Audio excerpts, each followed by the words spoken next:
ప్రభునందు ప్రియమైన దేవుని బిడ్డలకు, సహోదరి సహోదరులకు, చిన్న బిడ్డలకు, యవనస్తులకు, వృద్ధులకు, సంఘ పెద్దలకు అందరికీ కూడా ప్రభు పేరట ప్రైజ్ ది లార్డ్ తెలియచేస్తున్నాను, శుభములు తెలియచేస్తూ ఉన్నాను. ఈ విధంగా ఈ పునరుత్థాన ఆరాధనలో మరొకసారి మనమందరము కలిసి ప్రభువును ఆరాధించడానికి, ప్రభువును స్తుతించడానికి, ప్రభువును కనపరచడానికి ప్రభు మనకి చక్కటి అవకాశం అనుగ్రహించాడు.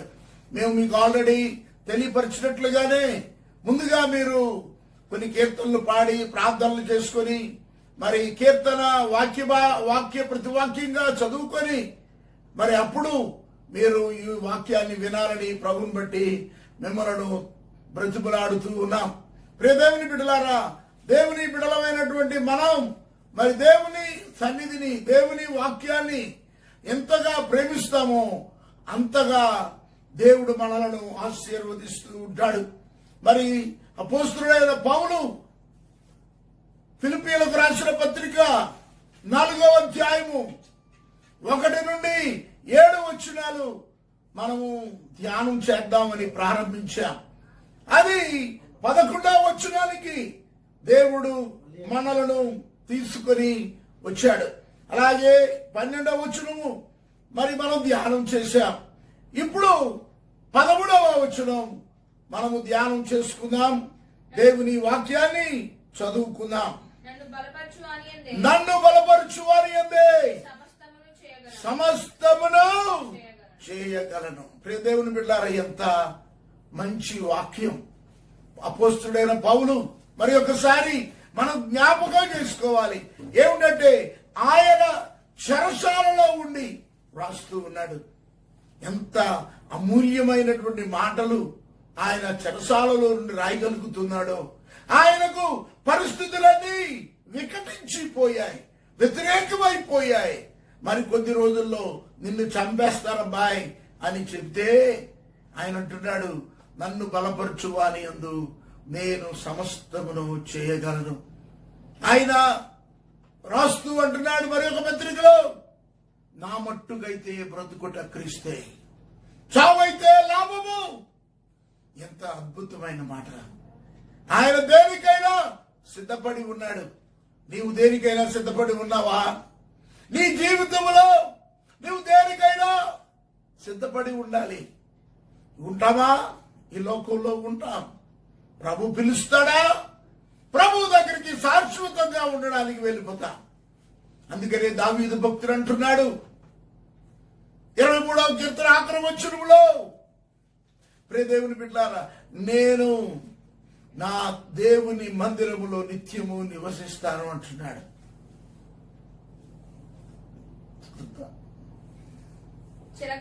చిరకాలము యెహోవా మందిరములో నేను నివాసము చేసేదను. చిరకాలము, నిత్యము నా దేవుని మందిరములో ఉంటాను. దేవుని బిడ్డలారా, దేవుని మందిరములో ఉండాలి. ఆ కోరిక కలిగి ఉండాలి. మనం నిత్యము ఆయన సన్నిధిలో ఉండాలి. ఈ లోకంలో ఉంటామా? ఆయనతో ఉండాలి. అదే పౌలు భక్తుడు రాస్తూ అంటున్నాడు, నన్ను బలపరచువాని యందు నేను సమస్తమును చేయగలను. నన్ను బలపరుస్తున్నాడు ఆయన. దేనికైనా నన్ను బలపరుస్తాడు ఆయన. నీవు బలహీన సమయంలో, కృంగిపోయిన వేళలో ఆయన నీకు తోడుగా ఉండి నిన్ను నడిపించే దేవుడు. మానవులంగా ఒకరికొకరు ధైర్యం చెప్పుకోగలం, ఒకరికొకరు ఆదరించుకోగలం. కానీ బలపరచువాడు దేవుడు ఒక్కడే. దేవునికి స్తోత్రం కలుగును గాక. మనము దేవునిని బట్టి బలం పొందుకోవాలి.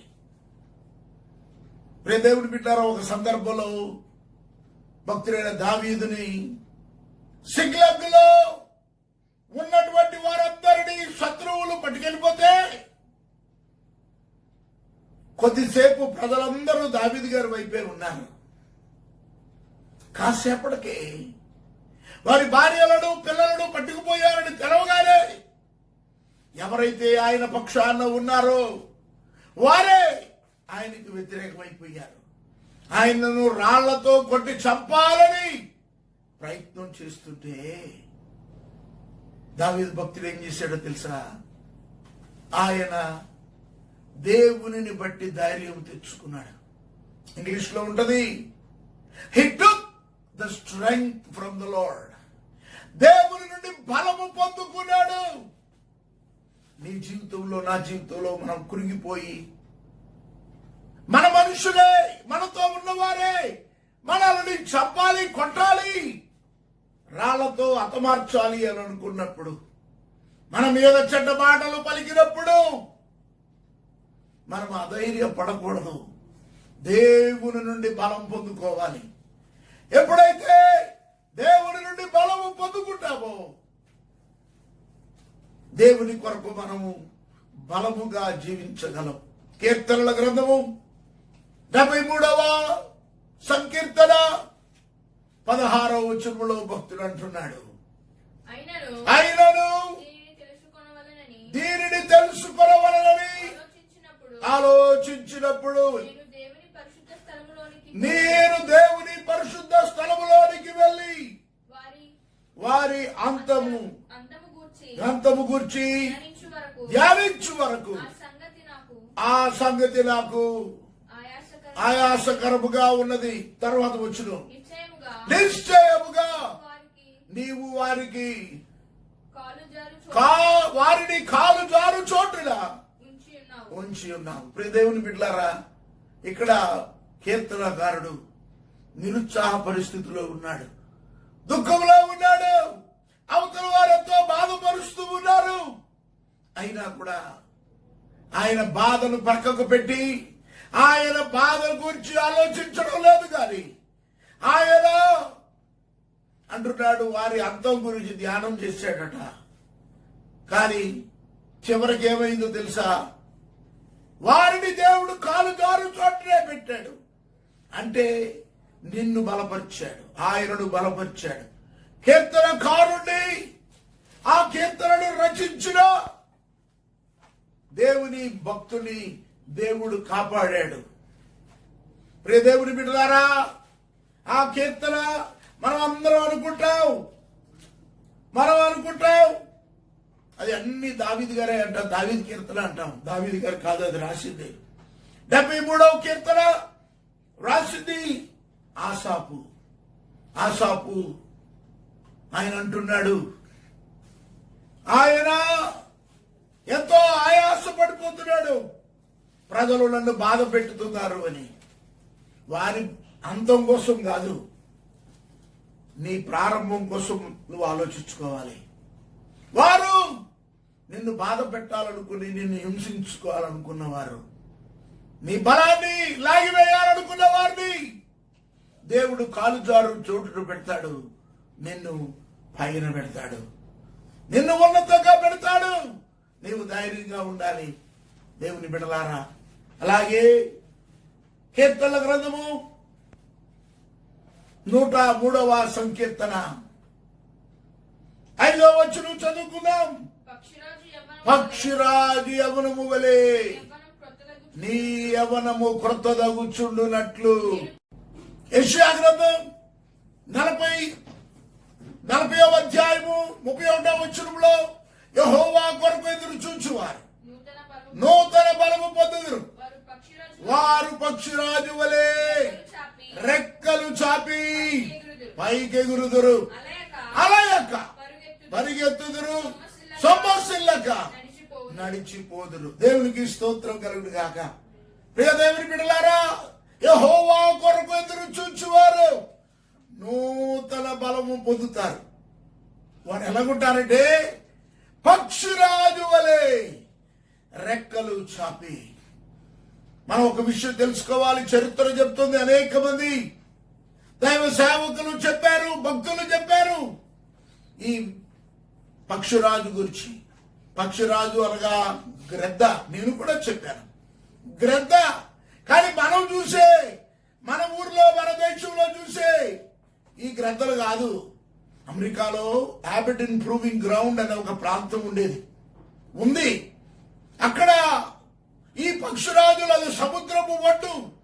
ఆ సముద్ర సముద్రపు ఒడ్డులో చల్లని గాలి కొరకు ఈ పక్షిరాజులు అక్కడికి వస్తాయి. ఒక్కొక్క పక్షిరాజు 10 అడుగులు 5 అడుగులు ఎత్తు ఉంటది. దాని రెక్కలు విప్పితే చాలా పెద్ద రెక్కలు. అయితే సైన్స్ ఏం చెప్తుందంటే ఈ పక్షిరాజుకి మరణం ఉండదని, ఈ పక్షిరాజు దాని వయసు అయిపోయాక పెద్దదైపోతే అది కొండలలోకి వెళ్ళిపోయి అక్కడికి వెళ్ళి అక్కడే ఉంటే అక్కడ దాని వెంట్రుకలన్నీ ఊడిపోతాయి. చూడండి, మనం చికెన్ షాప్ దగ్గర స్కిన్లెస్ చూస్తాం, లేక వెంట్రుకలు తీసేసి కోళ్ళు అక్కడ ఏలాడ కడతారు. అలా తయారైపోద్ది కింద, ఏమీ ఉండదు. దాని ఆఖరి ఈక ఊడిపోయే వరకు అక్కడే ఉంటుంది. ఒకవేళ ఆఖరి ఈక ఉడకపోతే ఆ కొండకేసుకొని ఇలా ఇలా ఇలా రాసుకొని దానిని ఓడగొట్టుకుంటుంది. అది ఊడిపోయాక మరలా కొద్ది రోజులకి క్రొత్త ఈకలు వస్తాయి. క్రొత్త ఈకలు వచ్చి అది మరలా ఆకాశంలోనికి, ఎత్తైన ప్రదేశంలోనికి ఎగరడం మొదలు పెడుతుంది. అది పక్షిరాజు వలె. అంటే ఈ పక్షిరాజుకి మరణం ఉండదు. మరలా తిరిగి బలము పొందుకునే పరిస్థితి పక్షిరాజుకి ఏర్పడుతుంది. అందుకనే కీర్తనకారుడు భక్తుడైన దావీదు అదే మాట అంటున్నాడు, మేలుతో నీ హృదయమును తృప్తిపరచుచున్నాడు.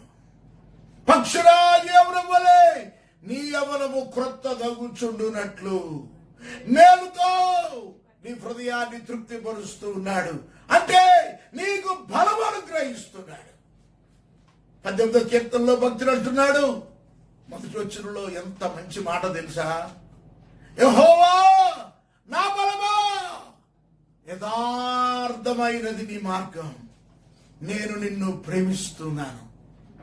ప్రియదేవుని బిడ్డలారా, ఒక ఉదాహరణ, మన ఇంటి ముందు మన వీధిలో కూరగాయలు అమ్మే వాళ్ళు తిరుగుతూ ఉంటారు, అటు ఇటు వెళ్తూ ఉంటారు. అయితే వారితో ఆ కూరగాయల పేరు మనకు తెలియదు, తెలిస్తే తెలవచ్చు, తెలియకపోతే బీరకాయలు, బెండకాయలు, దొండకాయలు అమ్ముకుంటా వెళ్తా ఉంటాడు. లేకపోతే గోంగూర, కొత్తిమీర, కరివేపాకు, తోటకూర, పాలకూర, పచ్చల కూర అంటూ ఉంటాడు. మనం ఇంట్లో నుండి బయటకు వచ్చి మనకు వినబడ్డ ఆఖరి పేరు పెడతాం, ఏ గోంగూర ఇట్లా, ఏ బీరకాయలు ఇట్లా అని పిలుస్తాం. ఏమండి, నిజంగా అతని పేరు బీరకాయల? రొయ్యలు, చేపలు, పీతలు అమ్ముతారు కొంతమంది పుట్లో వేసుకొని, ఓ రొయ్యలమ్మ ఇట్లా. ఆమె పేరు రొయ్యలమ్మ కాదు, ఆమె పేరు బీరకాయలు కాదు, ఆమె పేరు గోంగూర, తోటకూర కాదు. ప్రియ దేవుని బిడ్డలారా, మన జీవితాల్లో మనము దేవుని పేరు పెట్టి పిలవాలి. యెహోవా నా బలమా అని పిలవాలి. యెహోవా నా బలమా. ప్రియ దేవుని బిడ్డలారా, మనం కూరగాయలు వీటిని పిలుచుకుంటే దాని ద్వారా ప్రయోజనం లేదు. కానీ భక్తుడైన దావీదు అంటున్నాడు, యెహోవా నా బలమా, నేను నిన్ను ప్రేమించుచున్నాను. దేవుని బలాన్ని మనము ప్రేమించాలి. ఎందుకంటే కీర్తనలు 62వ సంకీర్తన 11వ వచనంలో కీర్తనకారుడు ఏమంటున్నాడో చూద్దాం. బలము తనదని ఒక మారు దేవుడు సెలవిచ్చెను, 2 మార్లు ఆ మాట నాకు వినబడేను. భక్తుడైన దావీదు అంటున్నాడు, ఒక మారు బలమని, బలము దేవునిదని దావీదు భక్తుడు విన్నాడు. 2 మార్లు అది దేవునిదని దేవుడు సెలవిస్తూ ఉన్నాడు. అంటే మనకు బలం లేదని అర్థం. మనము బలహీనులము. ఈ లోకంలో మనము బలహీనులుగా జీవిస్తున్నాం. కానీ దేవుడు బలవంతుడు, ఆయన అన్నిటికీ బలవంతుడు, అన్ని వేళలా బలవంతుడు. అందుకే కదా భక్తుడైన దావీదు ఆయన యుద్ధానికి వెళ్ళినప్పుడు దేవుని బలాన్ని కోరుకున్నాడు. గొలియాతుతో యుద్ధానికి వెళ్ళినప్పుడు దేవుని బలాన్ని కోరుకున్నాడు. ఆ ఏటు దగ్గరికి వెళ్ళి, సెలయేరు దగ్గరికి వెళ్ళి గులకరాళ్ళు తీసుకున్నాడు. గులకరాళ్ళు అనుకుంటాం కానీ 23వ కీర్తనలో ఉంది.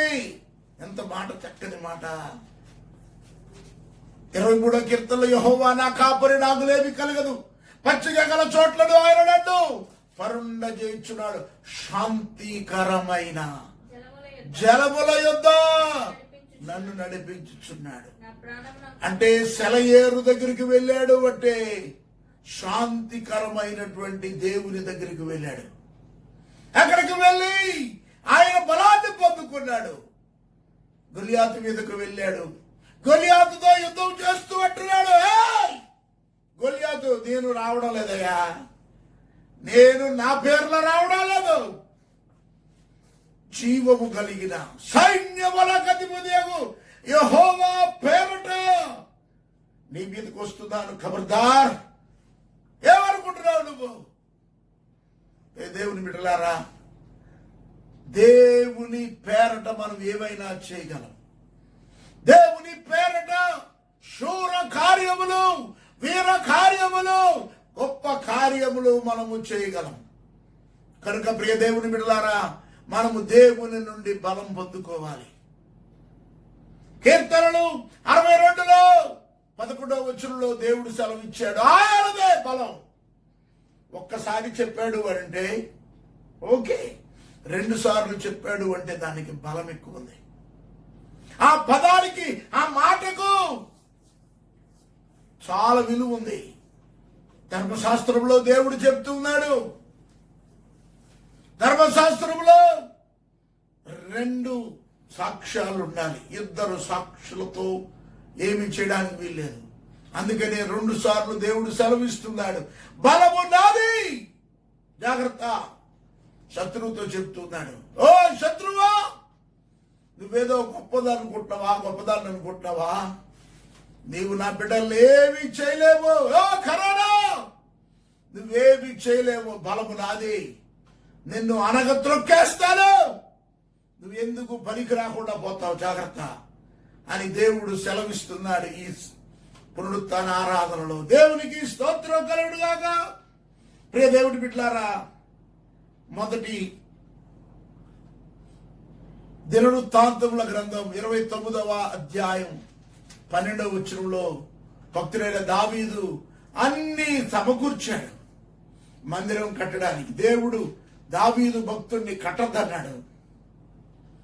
నీ కొడుకు సొలొమోను కడతాడు అని చెప్పాడు. అన్ని సమకూర్చి ప్రజలందరితో చెప్పాడు, నేను ఇంత ఇస్తున్నాను అనగానే ప్రజలు కూడా వారి శక్తి వంచన లేకుండా మందిరం కొరకు ఇచ్చారు.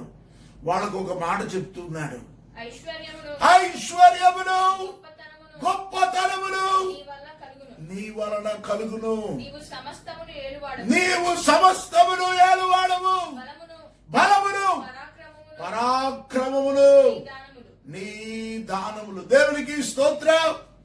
నేను రాజు అనుకుంటానికి లేదు, పరాక్రమం నాది కాదు, గొలియాతును నేను చంపలేదు, నా దేవుడు చంపాడు. ప్రియ దేవుని బిడ్డలారా, ఆ మాటలు మనం చెప్పగలగాలి. ఈరోజు మనం బలవంతులుగా ఉన్నాము అంటే, ఆరోగ్యవంతులుగా ఉన్నాము అంటే అది కేవలము దేవుని మహాకృప.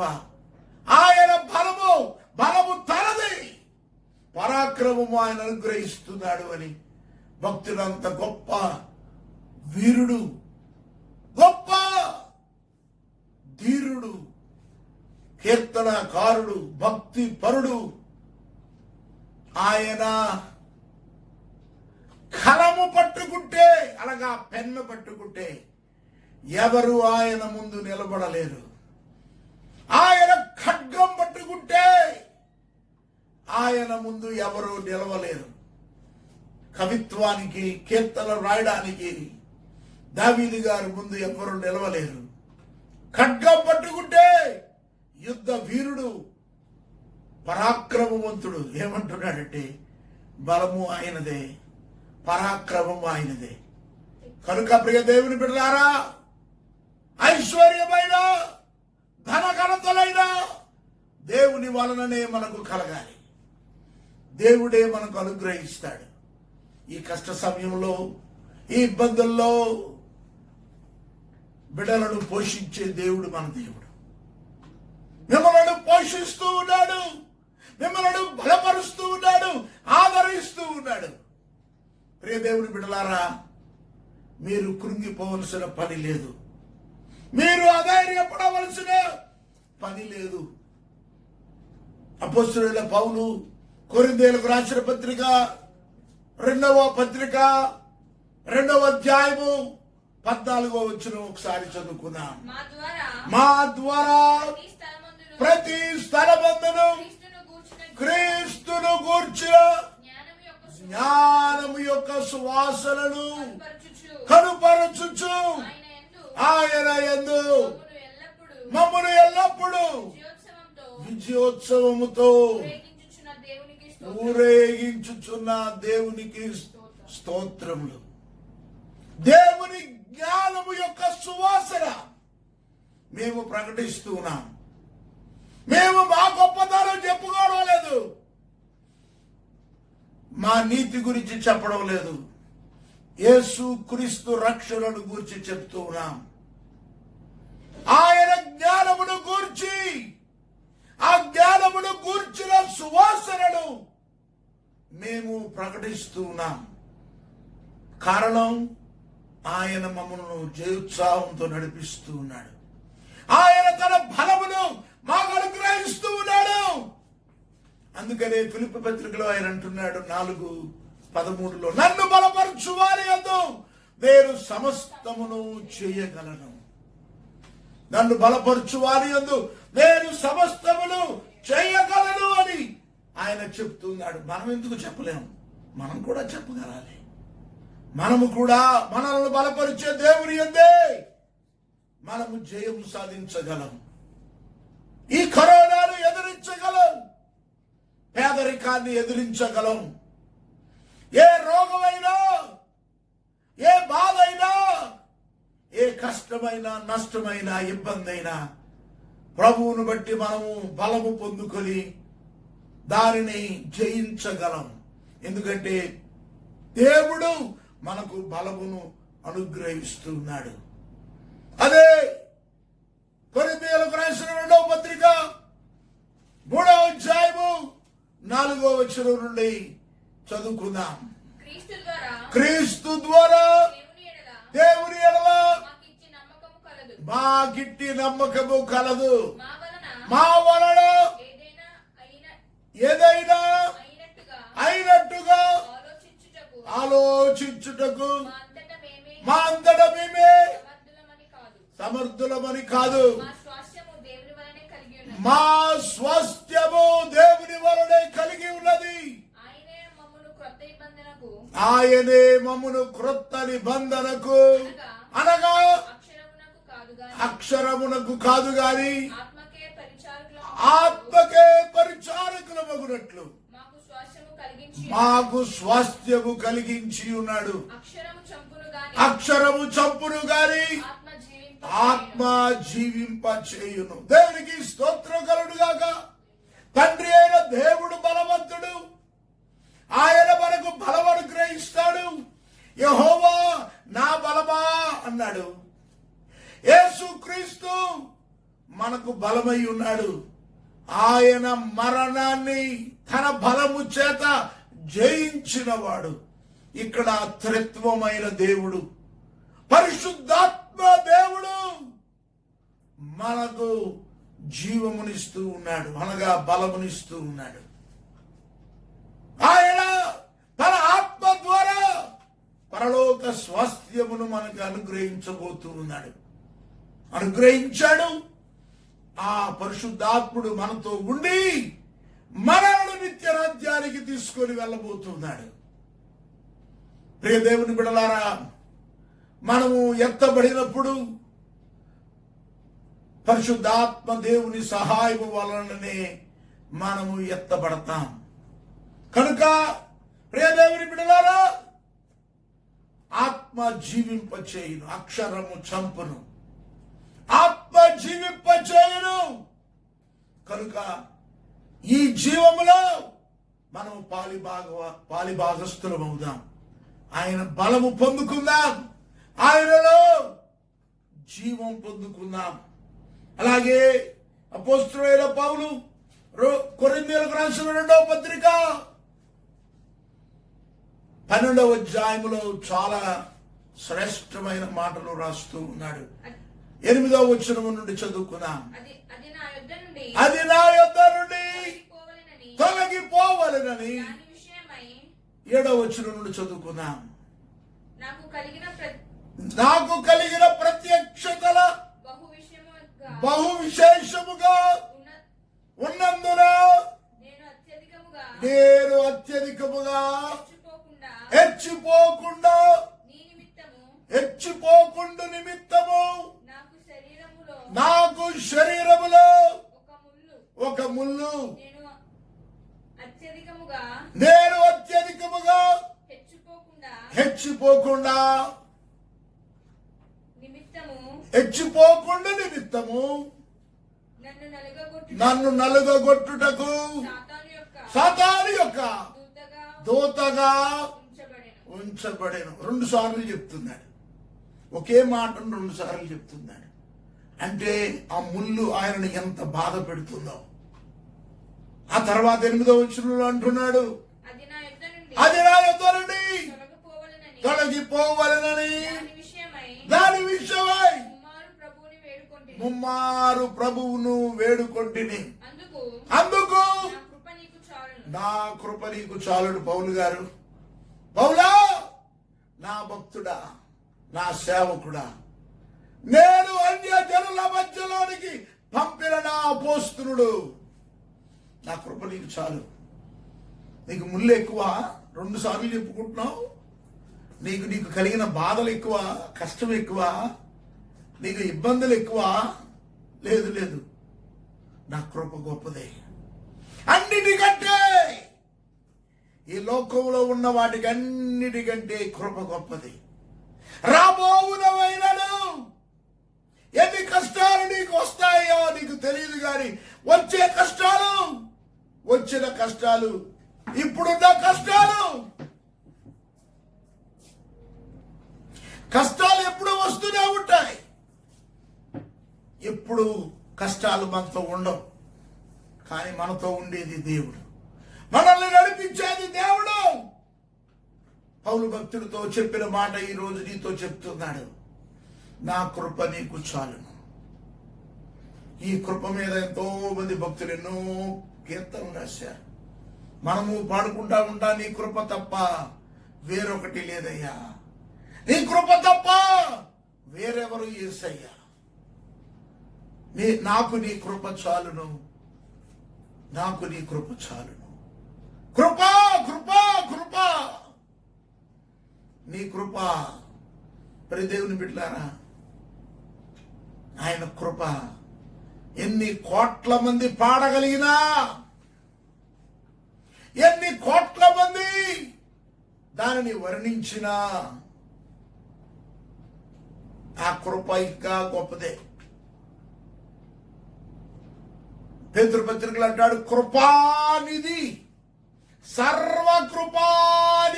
అంటే ఏదైనా బంగారు నిధి ఉంటుంది, కేజీఎఫ్ అంటారు, బెంగళూరు దగ్గర ఉంది.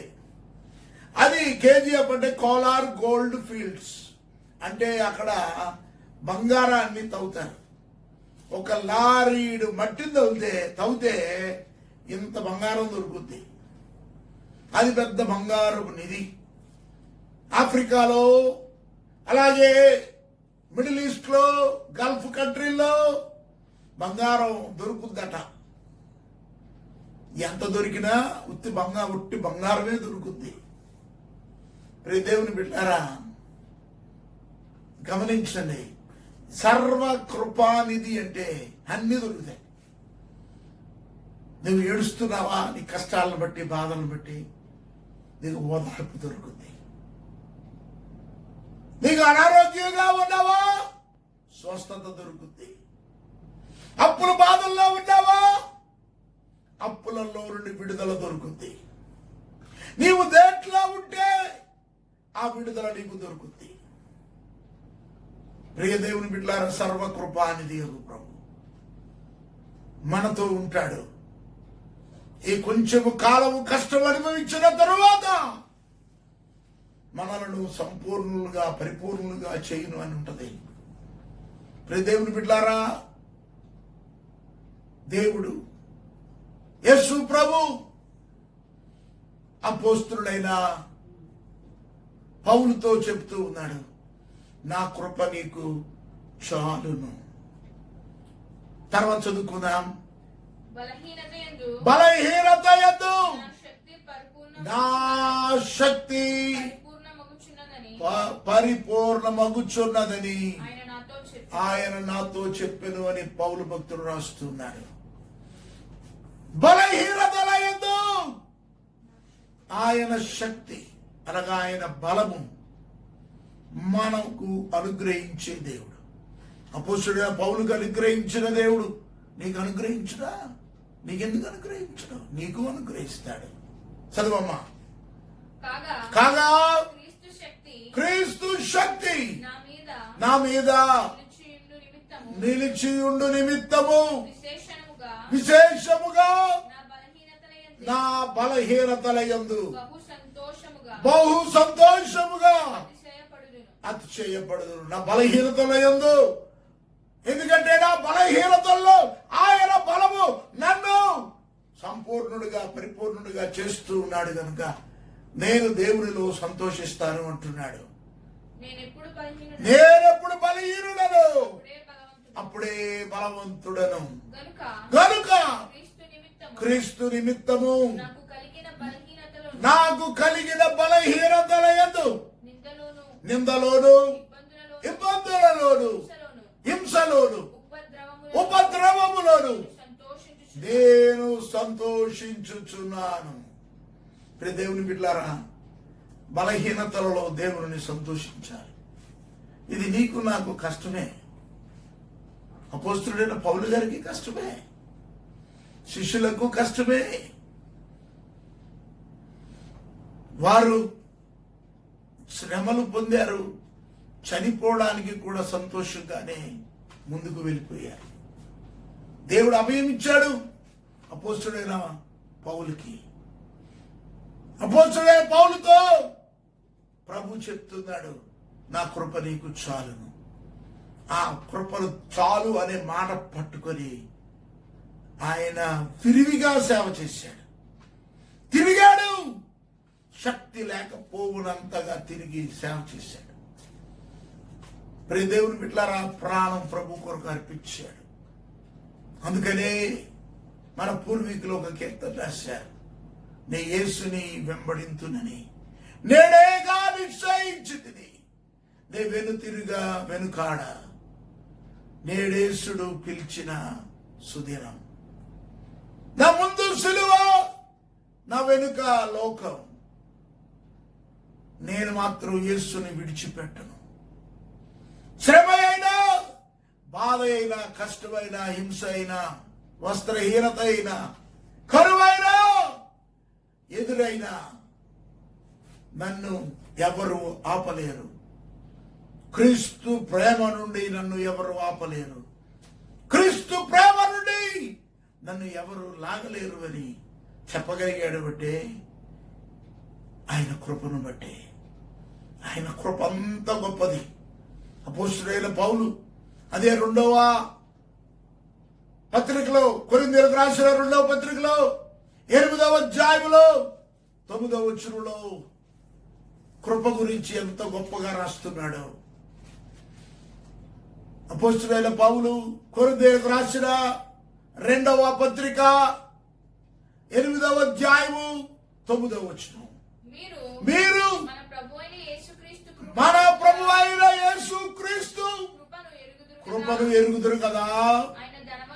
ఆయన ధనవంతుడైయుండి మీరు తన దారిద్ర్యము వలన ధనవంతులు కావలెనని మీ నిమిత్తము దరిద్రుడయ్యను. అది కృప. కృప అంటే అన్మెరిటెడ్ గిఫ్ట్. మనకు యోగ్యతను కల్పించాడు. తండ్రి యోగ్యత లేని మనకు ఆయనను తండ్రి, రక్షకా, ప్రభువా అని పిలిచే యోగ్యతను మనకిచ్చాడు. అది కృప. ప్రియ దేవుని బిడ్డలారా, అలాగే ఎఫెసీ పత్రిక 1వ అధ్యాయము 19వ వచనం చదవాలి, కానీ తెలుగులో 17 నుండి 19 ఉంది, చదువుకున్నా. మరియు మీ మనోనేత్రములు వెలిగింపబడినందున ఆయన మిమ్మును పిలిచిన పిలుపు వలనైన నిరీక్షణ ఎట్టిదో, పరిశుద్ధులలో ఆయన స్వాస్థ్యము యొక్క మహిమైశ్వర్యం ఎట్టిదో, ఆయన క్రీస్తునందు వినియోగపరిచిన బలాతిశయము ఎట్టిదో, విశ్వసించు మన యందు ఆయన చూపుచున్న తన శక్తి అపరిమితమైనది. దేవునికి స్తోత్రం కలుగును గాక. ప్రియ దేవుని బిడ్డలారా, ఆయన శక్తి, ఆయన బలము, బలాతిశయము చాలా ఉన్నతమైనది, అపరిమితమైనది. అంటే పరిమితం చేయలేనిది, అమూల్యమైనది, శక్తివంతమైనది, గొప్పది. ప్రియ దేవుని బిడ్డలారా, ఆయన శక్తిని మనం పొందుకోవాలి, ఆయన బలాన్ని మనం పొందుకోవాలి. అపోస్తలుడైన పౌలు ఆయన రాస్తూ ఎఫెసీ పత్రికలో 3వ అధ్యాయం 20వ వచనంలో ఒక మాట అంటున్నాడు. 3వ అధ్యాయము ఎఫెసీ పత్రిక 3వ అధ్యాయము 20వ వచనము, మనలో కార్య సాధకమైన తన శక్తి చొప్పున. శక్తి అనగా బలము, శక్తి అనగా దేవుని బలము, అనగా పరిశుద్ధాత్మ దేవుడు. ఎందుకంటే అపోస్తలుల కార్యం 1వ అధ్యాయం 8వ వచనంలో అంటాడు, ఆయనను పరిశుద్ధాత్మ మీ మీదికి వచ్చినప్పుడు మీరు శక్తి నొందెదరు, అనగా బలము పొందుతారు. కనుక ఇక్కడ ఈ శక్తి అనగా ఎఫెసీ పత్రికలో 3వ అధ్యాయం 20వ వచనంలో చదువుకున్నాం. అడుగు వాటికన్నిటికంటే ఊహించు వాటన్నిటికంటే అత్యధికముగా చేయగల శక్తి కలిగిన దేవుడు. శక్తి అనగా బలం, స్ట్రెంగ్త్, స్ట్రాంగ్ గాడ్, బలమైన దేవుడు. మనలో కార్య సాధకమైన తన శక్తి చొప్పున, అంటే తన శక్తి, తన బలము చొప్పున మనము అడుగు వాటికంటేను ఊహించు వాటికంటేను అత్యధికముగా చేయ శక్తి గల దేవునికి క్రీస్తు యేసు మూలముగా సంఘములో తరతరములో సదాకాలము మహిమ కలుగునుగాక. ఆమేన్. ఆయన శక్తి ద్వారా సమస్తము చేస్తాడు. నమ్మాలి. యేసుప్రభు అన్నాడు, నమ్ముట నీ వలనైతే నమ్ము వారికి సమస్తమును సాధ్యం. నువ్వు నమ్మకపోతే ఎవరేం చేయలేరు. కనుక నువ్వు నమ్మాలి. నమ్మితే దేవుని శక్తిని నువ్వు చూస్తావు. యేసుప్రభు అన్నాడు, నమ్ముట నీ వలనైతే నమ్మువానికి సమస్తము సాధ్యం. పరిశుద్ధ గ్రంథంలో మనమందరము బలము పొందుకునే ఒక వచనం ఉంది. బైబిల్ అంతా బలమే, కానీ ఈ మాటలు చెప్పాలని ఆశపడుతున్నాను. 2వ దినవృత్తాంతముల గ్రంథం తీయండి త్వరగా.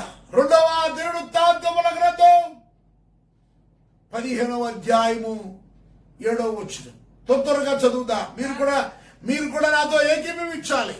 ఏదో పాస్టర్ గారు చెప్పేస్తున్నారులే, ఎవరో చదువుతున్నారు, పాస్టర్ గారు చెప్తూ కాదు, నువ్వు చూడాలి.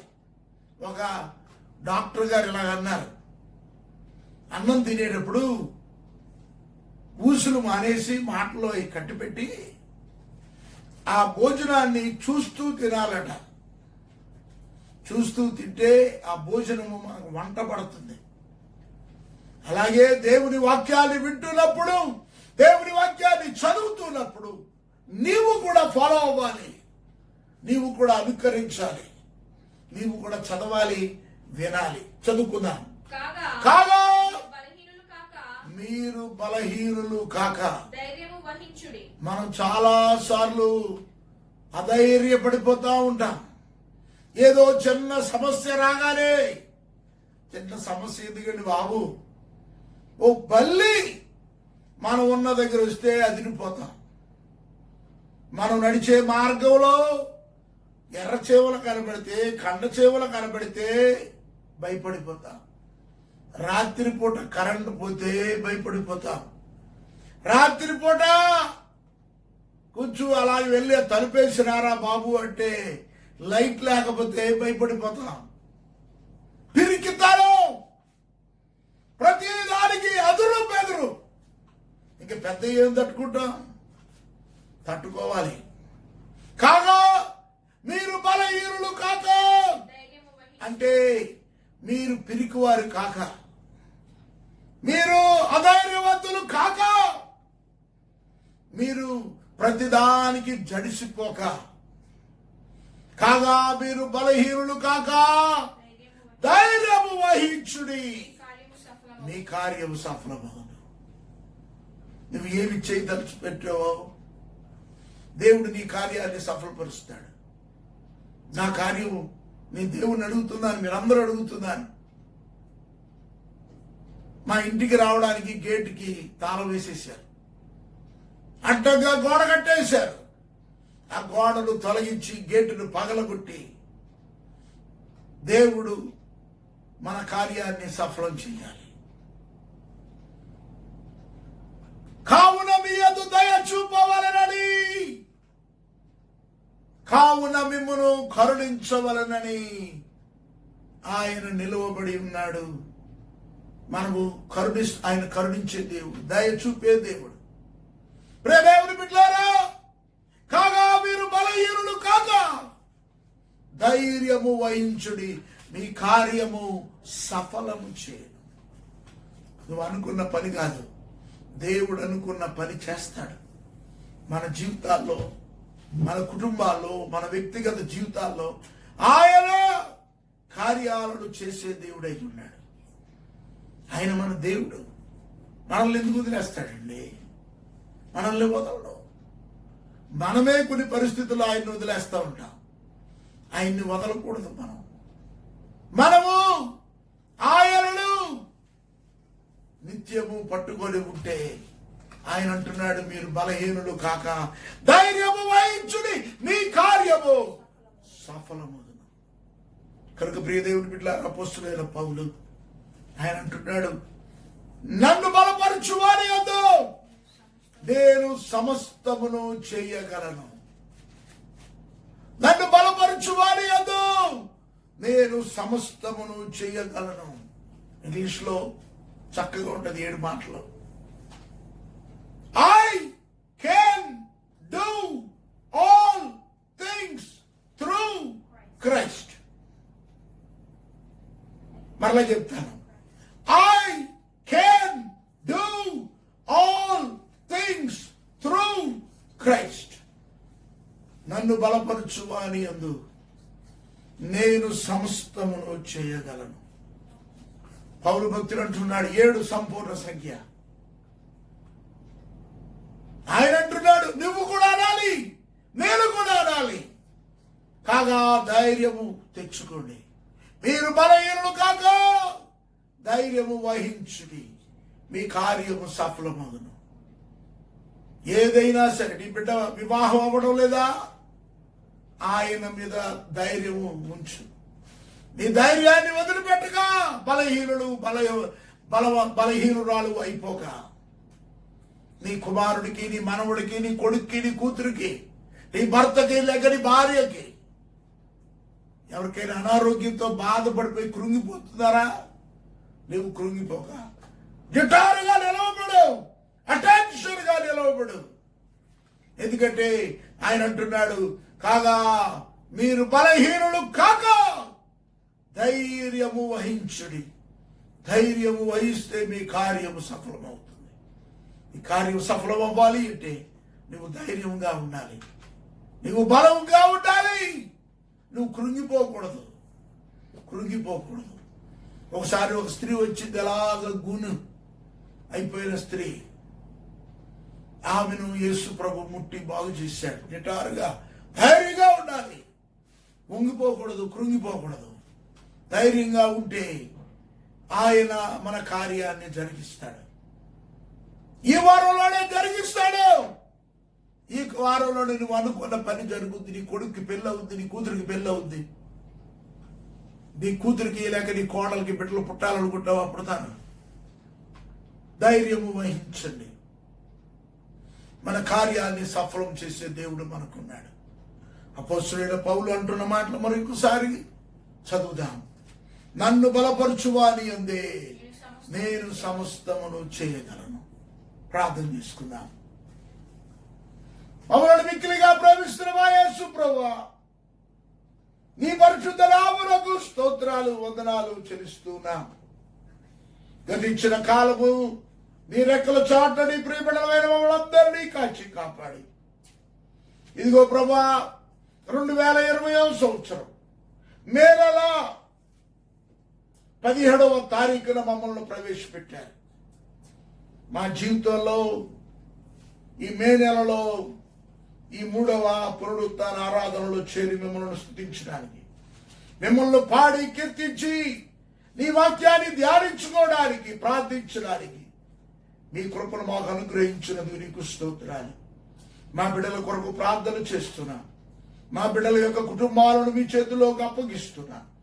కొంతమంది బిడ్డలు బాగోలేదని ప్రార్థన చేయమని చాలా దుఃఖంతో, భారముతో, బాధతో, వేదనతో ఫోన్లు చేసి ప్రార్థనలు చేయించుకుంటున్నారు. అట్టి వారిని దీవించి ఆశీర్వదించండి. ఆదరించి కనికరించి కాపాడి కృప చూపించండి. మంచి ఆరోగ్యం వారి బిడలకు మీరు అనుగ్రహించండి. మీరే ధైర్యపరిచి నడిపించండి. ఇదిగో నీ వాక్యంలో ఉన్న ప్రకారం కాగా మీరు బలహీనులు కాక ధైర్యము వహించుడి. మీ కార్యము సఫలమగునని మీరు మా కొరకు రాయించి పెట్టిన మాటలు, నీ ప్రవక్త పలికిన మాటలు మాకు ఈరోజు ఉపయోగపడుతున్నాయి తండ్రి. నీకు స్తోత్రాలు, వందనాలు చెల్లిస్తున్నా. బిడ్డలను ఎవ్వరిని కూడా అధైర్యంగా ఉండనివ్వకండి నాయన. మీ కరుణ, మీ కృపను చూపించండి. ఈ కరోనా నుండి మమ్మల్ని కరుణిస్తున్నందుకు నీకు స్తోత్రాలు. ప్రపంచవ్యాప్తంగా ఎంతో భయంకరంగా ఉన్న ఈ వ్యాధిని అరికట్టండి. అందరూ వ్యాక్సిన్ అంటున్నారు. నీ చిత్తాన్ని బట్టి త్వరగా దాన్ని రిలీజ్ చేయండి ప్రభువా. మా బిడ్డలకు ఎవరికి, నీ బిడ్డలకు ఎవరికి తండ్రి ఏ వ్యాధి రాకుండా, ఏ తెగులు రాకుండా, ఏ అపాయము రాకుండా వారిని కాపాడమని సన్నిధిలో బ్రతిమలాడుతున్నా. ప్రతి ఒక్కరిని దీవించి ఆశీర్వదించండి. నీ కరుణ కలిగిన హస్తంలో, నీ కృప కలిగిన హస్తంలో భద్రపరచండి ప్రభా. ఈ సమయంలో తండ్రి అనారోగ్యంతో ఉన్న బిడ్డలకు ఆరోగ్యం దయచేయండి. మీ స్వస్థతను అనుగ్రహించండి ప్రభా. అలాగే బలహీనులను బలపరచండి, శక్తిహీనులను శక్తివంతులుగా చేయండి. అప్పులతో, బాధలతో, ఇబ్బందులతో ఉన్న బిడ్డలకు విడుదలను దయచేయండి. ఆహారము లేని బిడ్డలకు ఆహారము దయచేయండి ప్రభా. మా బిడ్డలందరినీ నీ కౌగిలిలో భద్రపరచండి. నీ బిడ్డలు సర్వవ్యాప్తిగా సార్వత్రిక సంఘములో ఉన్న బిడ్డలందరినీ మీరు కాపాడి నడిపించండి. కరోనా వ్యాధి నుండి కరుణించి యేసు నామములో దానిని నిర్మూలన చేయండి, రద్దు చేయండి, కృప చూపించండి. దేవానికి స్తోత్రాలు తండ్రి. మరణాలు, పాజిటివ్ కేసులు మీరు అరికట్టండి. మీ కృప కలిగిన స్థలంలో భద్రపరచండి. ఈ కరోనా సందర్భంగా బిడ్డలు ఎంతో ప్రభువా ఇబ్బందులు పడుతున్నారు. ఆహారం లేక, కిరాణా లేక, కూరగాయలు లేక, పాలు పెరుగులు లేక ఇబ్బందులు పడుతున్నారు. అటువంటి వారిని మీరు కరుణించి కాపాడండి. ఈ కృపగలి రస్తులో భద్రపరచండి ప్రభా. అలాగే తండ్రి, ఈ కరోనా సందర్భంగా తండ్రి చాలా మంది బిడ్డలు పరిచర్య చేస్తున్నారు. ఎండనక, వాననక, రాత్రి అనక, పగలనక, నిద్రనక, తిండనక కష్టపడుతున్నారు. డాక్టర్లు, ఇంజనీర్లు, ప్రభా, నర్సులు, ఏఎన్ఎంలు, పోలీస్ డిపార్ట్మెంట్ వారు, కలెక్టర్స్ తండ్రి ఎన్నో రీతిలుగా ఇబ్బందులు పడుతున్నారు, కష్టపడుతున్నారు. వాలంటీర్స్ ని, పారిశుద్ధ కార్మికులను, అలాగే తండ్రి బిడ్డలు చాలా మంది పరిచర్య చేస్తున్నారు. కార్యకర్తలు, ఎమ్మెల్యేలు, ఎంపీలు, మంత్రులు, ముఖ్యమంత్రులు, ప్రధానమంత్రి, ప్రపంచవ్యాప్తంగా అధికారులు ఎంతో శ్రమిస్తున్నారు, కష్టపడుతున్నారు. వారిని మీరు తప్పించి కాపాడి నడిపించండి. మీ కౌగిలిలో వారిని భద్రపరచండి. ఎండ వేడిమ నుండి వారిని కాపాడండి. మీ సహాయమును అనుగ్రహించండి ప్రభువా. మా సంఘ బిడ్డలందరినీ పేరు పేరు చొప్పున దీవించి ఆశీర్వదించండి. వారు ఏ ఏ అవసరంతో ఉన్నారో వారి అవసరాలు తీర్చండి. వారు నీ సన్నిధికి సమర్పిస్తున్న ప్రతి దానిని దీవించి ఆశీర్వదించండి. అణిచి కుదిలించి దిగజారున్నట్లుగా నిండు కొలతతో మనుషులు వారి ఒళ్ళలోనికి కొల్చినట్లు కృప చూపించండి. వారి ప్రతి అవసరాలు తీర్చండి. మా ప్రతి అవసరాలు మీరు తీరుస్తున్నారు, తీర్చండి. మహిమ, ఘనత, ప్రభావం పొందండి దేవా. ఇక్కడ వాక్యం వింటున్న బిడలను, అలాగే ఈ దూర యంత్రం ద్వారా వాక్యం వింటున్న మా ప్రియులందరినీ దీవించి ఆశీర్వదించండి. ఈ వాక్యం ద్వారా మేము బలం పొందుకొని మీలో ముందుకు సాగిపోయినట్లు ఈ వారమంతా మీ కాపుదలలో మమ్మల్ని భద్రపరచవలసిందిగా యేసు పరిశుద్ధ నామములో వేడుకొనుచున్నాము తండ్రి. ఆమేన్, ఆమేన్, ఆమేన్. ఇప్పుడు మన పరమ తండ్రి అయిన దేవుని ప్రేమ, మన ప్రభు అయిన యేసు క్రీస్తు కృప, మనతో నిరంతరముండి నడిపించే పరిశుద్ధాత్మ యొక్క అన్యోన్య సహవాసం, సమాధానము, ఆదరణ వాక్యం వింటున్న బిడలకు, ఇక్కడ ఉన్న బిడలకు ప్రభుత్వ పర్యంతము సదాకాలము తోడై ఉండును గాక. ఆమేన్, ఆమేన్, ఆమేన్. దేవుడు మిమ్మల్ని అందరినీ దీవించును గాక. మరి ఒకసారి మీ అందరికీ ప్రభు పేరట ప్రైజ్ ద లార్డ్ తెలియచేస్తున్నాను, శుభములు తెలియచేస్తున్నాను.